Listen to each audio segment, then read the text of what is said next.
সেটা হচ্ছে যে আপনাদের যে বিপুল সমর্থন আপনারা সেই সমর্থন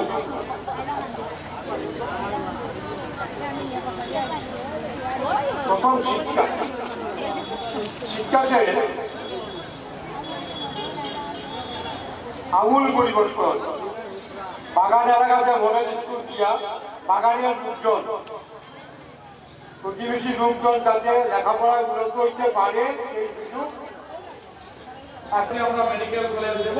আর কংগ্রেসীরা কিভাবে অপপ্রচার করেছিল, কিভাবে কে নগরসভা সময় করেছে যাতে এই রামকৃষ্ণনগর মেডিকেল কলেজ না হয়, বিভিন্নভাবে আইনি বাধা দিয়ে হেরানি করেছিল যাতে করিমগঞ্জে এই রামকৃষ্ণনগরে মেডিকেল না হয়। তারপরেও আমাদের মাননীয় মুখ্যমন্ত্রী এই রামকৃষ্ণনগর সমষ্টিতে এই রামকৃষ্ণনগরে মেডিকেল কলেজ দিয়েছেন। এই স্বাধীনতার ৭৫ বছর পরে এটা ইতিহাস যে ডিস্ট্রিক্ট হেডকোয়ার্টারের বাইরে মেডিকেল কলেজ হয়েছে। তাই আমরা যারা রাতাবাড়ি তথা রামকৃষ্ণনগরের মানুষ, আমরা সারা জীবনেও মাননীয় মুখ্যমন্ত্রী ডক্টর হেমন্ত বিশ্ব শর্মার ঋণ শোধ করতে পারবো না। আমাদের এই রাতাবাড়ি সমষ্টি, রামকৃষ্ণনগর সমষ্টির অনেক মানুষ বাড়িঘর ছেড়ে চলে গেছেন কংগ্রেস আমলে। আমরা যারা বাংলাদেশ থেকে বিতাড়িত হয়ে এসেছিলাম, কেন এসেছিলাম যে এখানে আসলে আমরা শান্তি পাবো, আমাদের ধর্ম, আমাদের মা বোনের ইজ্জত রক্ষা হবে। কিন্তু এখানে আসার পরেও কংগ্রেস আমলে আমাদের মান সম্মান ইজ্জত বাঁচেনি। এখান থেকেও আসার পরেও, এখানে বসবাস করার পরেও এখান থেকে অন্য জায়গায় গিয়ে বসবাস করতে হয়েছে। আর ভারতীয় জনতা পার্টির সরকার আসার পরে তার শান্তির পরিবেশ এসেছে। আজকের দিনে গ্রামে গঞ্জে থেকে হিন্দু বলেন, মুসলিম বলেন, সবাই এরা শান্তির পরিবেশের ভিতরে বসবাস করছে। না হিন্দুদের কোনো টেনশন আছে, না মুসলিমদের কোনো টেনশন আছে, না হিন্দু মুসলিমের কোনো ঝামেলা আছে।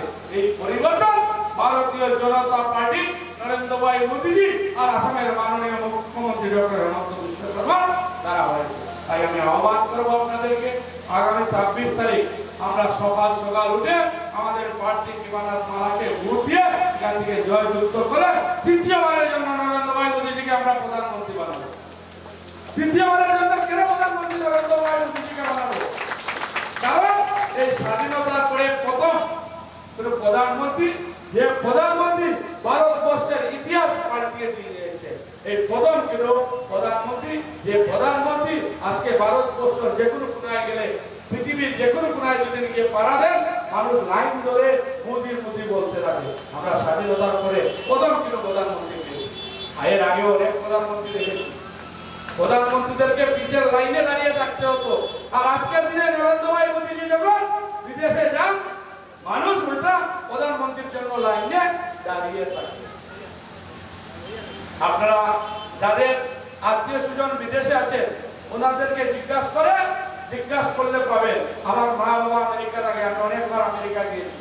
আর আজকের দিনে যে পরিবর্তন হয়েছে, এই পরিবর্তন স্বাধীনতার পরে ভারতবর্ষের মানুষ আশাই করেন।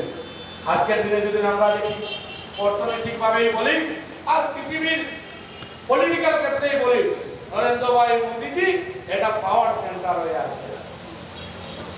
আর ভারতবর্ষের বিভিন্ন কোণায় যুদ্ধ হোক বা কোনো আপদ বিপদ হোক, যদি ভারতবর্ষের নাগরিক কোনো ধরনের সমস্যার সম্মুখীন হন, ভারতবর্ষের যদি স্টুডেন্টরা কোনো ধরনের সমস্যার সম্মুখীন হন, আমাদের প্রধানমন্ত্রী ওনাদেরকে হেলিকপ্টার বলেন আর ফ্লাইট বলেন মন্ত্রী পাল্টিয়ে দেশে সুরক্ষিতভাবে আনার ব্যবস্থা করেছে। এর আগে আমরা কোনো প্রধানমন্ত্রী